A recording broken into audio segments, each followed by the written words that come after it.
माँ जी, आप यहाँ ऐसे क्यों बैठी हैं? कुछ चाहिए आपको क्या?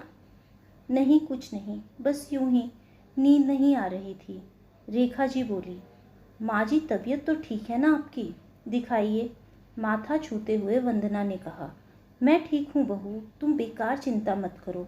जाओ, तुम भी आराम करो। सुबह से काम कर रही हो, अब सो जाओ। वंदना कुछ परेशान सी होकर पति विनोद के पास पहुंची। सुनिए विनोद, मुझे कुछ बात करनी है। हाँ, क्या बात है वंदना? यार, इतनी देर में सोने दो, कल बात कर लेंगे। वंदना ने कहा। आप यहाँ सो रहे हैं बेफिक्री से, वहाँ माँ। माँ? क्या हुआ माँ को? क्या हुआ? विनोद ने चौंक कर उठकर पूछा। वंदना ने जवाब दिया। पिछले कुछ दिनों से मैं देख रही हूँ, माँ जी ना तो ठीक से खाना खाती हैं और ना तो ठीक से सोती हैं।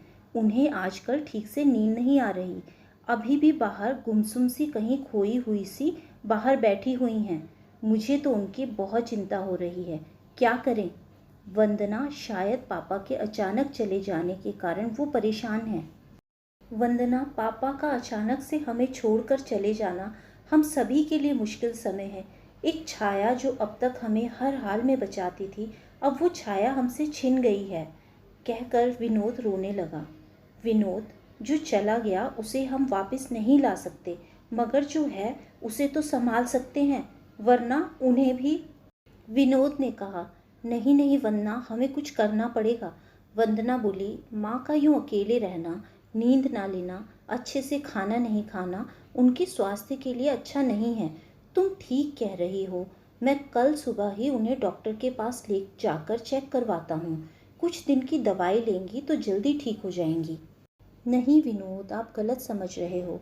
उनका इलाज डॉक्टर के पास नहीं है, बल्कि हमारे पास ही है। क्या मतलब है तुम्हारा? हमारे पास कैसे उनका इलाज है? विनोद, जब कभी बचपन में हम सभी लोग अकेलेपन से घबराते हैं तो क्या करते हैं? मैं तो माँ के पास चला जाया करता था। अच्छा, समझ गया। हाँ, अब से माँ के साथ आप उनके कमरे में रहेंगे, वंदना ने कहा। दिन में भी हम उन्हें अकेला नहीं छोड़ेंगे, उनके आसपास रहेंगे, उनसे बातचीत करेंगे। वैसे ही आप रात में उनसे पुरानी बातें याद किया करो, उनके साथ कुछ वक्त बिताओ। वंदना, मैं आज रात माँ के पास ही सोऊंगा। यही सही रहेगा। रात को विनोद माँ के पास चला गया। माँ ने देखा तो कहा, विनोद तू यहाँ? बेटा, काफ़ी रात हो गई है, तू सोया नहीं? तुझे कुछ काम था क्या? हाँ माँ, आज मैं आपके पास सोऊंगा यहाँ। क्या? मगर क्यों? और बहू, बेटा तुम्हें उसके पास होना चाहिए। नहीं माँ। माँ, कहा ना मैं आपके पास सोऊंगा। क्या तेरा झगड़ा तो नहीं हो गया कहीं मेरी बहू से? देख, वो बड़ी प्यारी बच्ची है, उससे झगड़ा मत किया कर। जा अभी और मना ले उसे। नहीं माँ, ऐसा कुछ नहीं है। वंदना बहुत अच्छी है, हमारा कोई झगड़ा नहीं हुआ है। माँ, तुम्हें याद है बचपन में जब मैं डर जाता था तो आपके पास आकर सोता था? हाँ याद है बेटा, तू उस वक्त बच्चा था, कमज़ोर था, डरता था, घबराता था, इसलिए तू मेरे पास आकर सो जाता था।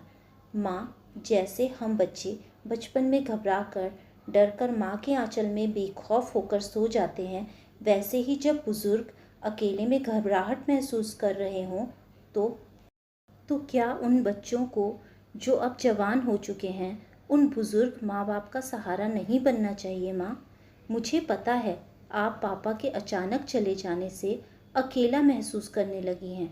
माँ, आप अकेली नहीं हो, आपका बेटा आपके पास है, कहकर विनोद माँ के गले लग गया।